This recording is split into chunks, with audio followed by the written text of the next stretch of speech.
ان کی جو لافل ان لافل جو جائیدادیں ہیں، جو پیسہ ہے، جو ان کے ایسٹس ہیں، ان سب کو اپنے قبضے میں لے لیا گیا ہے. ان کے جو آفیسز تھے ان کو سیل کر دیا گیا ہے. ان کی جو مساجد تھیں ان کو اپنے تحویل میں لے لیا گیا ہے، اور ان کو اب اہل سنت والجماعت کی جو باقی گروپس ہیں وہ چلا رہے ہیں.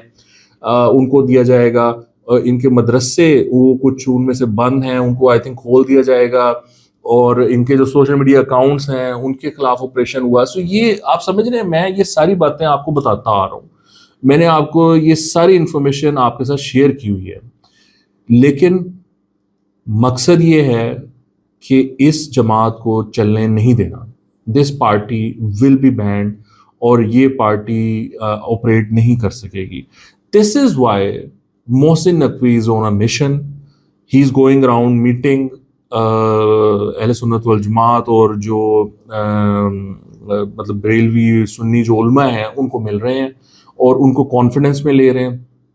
ان کو بتا رہے ہیں کہ یہ ہم کرنے جا رہے ہیں اور یہ ہم کریں گے، اور آپ کا اس میں ہمیں سپورٹ چاہیے ہوگا. ہم آپ کے خلاف کچھ نہیں کریں گے. آپ امن پسند لوگ ہیں، آپ اس طرح کے کام نہیں کرتے، آپ نے کبھی اس طرح کا کام نہیں کیا، تو ہمیں آپ سے کوئی پرابلم نہیں ہے. لیکن جنہوں نے کیا ہے، جنہوں نے وائلنس کیا ہے، جو وائلنس کرتے ہیں، جنہوں نے ایک عجیب و غریب معاملہ شروع کر دیا ہے ملک میں، ان کے خلاف ہم ایکشن لیں گے، ان کو ہم نہیں چھوڑیں گے.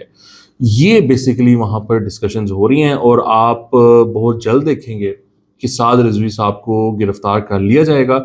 یہ جب ماحول بن جائے گا، سمجھ رہے ہیں آپ، جب ماحول بن جائے گا تو پھر سعد رضوی صاحب کو گرفتار کر لیا جائے گا.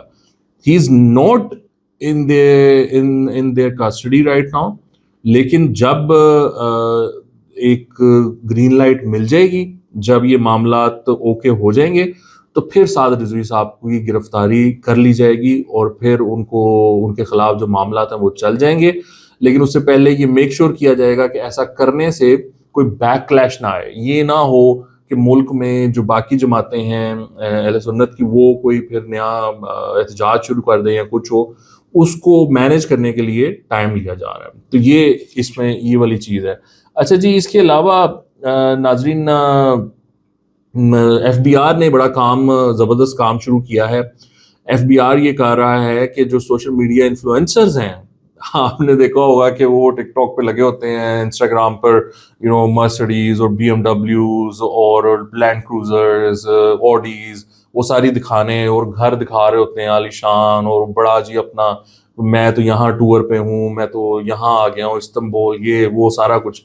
تو ایف بی آر نے کہا یار یہ ہمیں کیا ضرورت ہے ان کے بینک اکاؤنٹس کی ایکسیس لینے کی، بیکاز دیٹس اے پرابلم. وہ بحث ہے. ایف بی آر کوشش کرتی ہے کہ ہمیں ان کی لوگوں کے بینک اکاؤنٹ کی ایکسیس مل جاتا ہے، کہ ہمیں پتہ چلے ان کے پاس کتنا پیسہ پڑا ہوا ہے، اس کے مطابق پھر ہم ان کو کہیں کہ جی آپ کے پاس تو اتنا پیسہ ہے تو آپ ٹیکس کیوں نہیں دیتے.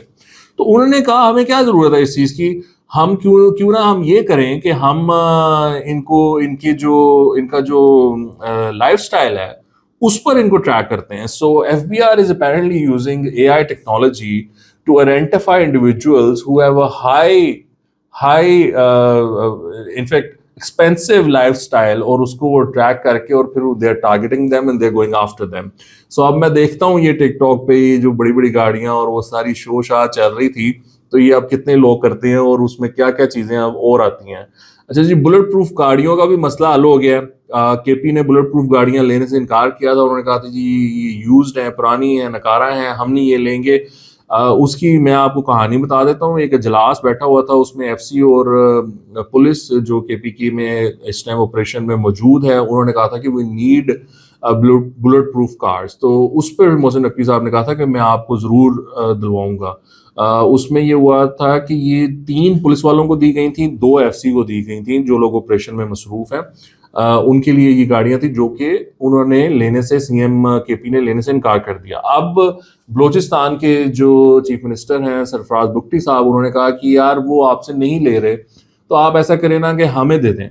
تو محسن نقوی صاحب نے اس وقت ان کے کہا ڈن، لیں جی، یہ اب آپ کے پاس آ رہی ہیں. سو وہ بلٹ پروف گاڑیاں جو کہ خیبر پختونخوا نے لینے سے انکار کر دیا تھا، وہ اب جائیں گی بلوچستان، اور وہاں پر جو لوگ آپریشن کر رہے ہیں اور سینسٹیو ایریاز میں جاتے ہیں، آئی تھنک وہ والے آفیسرز اب وہ یوز کریں گے. ایک اور بڑا معاملہ ہوا ہے جی، پاکستان کی نیوی نے $972 ملین کی ڈرگ وہ پکڑی ہے، اور یہ ایک سعودی لیڈ میریٹائم ٹاسک تھا.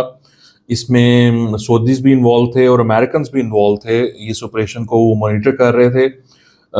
یہ پی این ایس یرموک جو ایک ہماری کیریئر ہے، اس نے یہ سارا کام کیا. یہ ایک کمبائنڈ ٹاسک فورس تھی، اس کا نام تھا کمبائنڈ ٹاسک فورس 150، اور یہ بحرین بیسڈ میریٹائم فورسز جو ہیں ان کے ساتھ 39 نیشنز کا ایک الحاق ہے. ان سب نے مل کر یہ والا کام کیا ہے، اور یہ ایک بہت بڑی کامیابی ہے. آف کورس اس میں امریکنز نے بھی پاکستان کا بلکہ تعریف کی ہے. انہوں نے کہا ہے کہ یہ کام کیا ہے. جو یو ایس سینٹ کوم ہے انہوں نے ٹویٹ کیا، اور ٹویٹ کر کے بتایا انہوں نے جو یہ سارے آپریشن ہوا ہے اس کی. انہوں نے کہا کہ U S Central Command congratulates the Saudi led Combined Task Force 150 of Combined Maritime Forces for successfully seizing more than $972 million worth of narcotics over a 48-hour period. Pakistan Navy ship Yarmouk conducted boarding operations of 2 DAWs in Arabian Sea.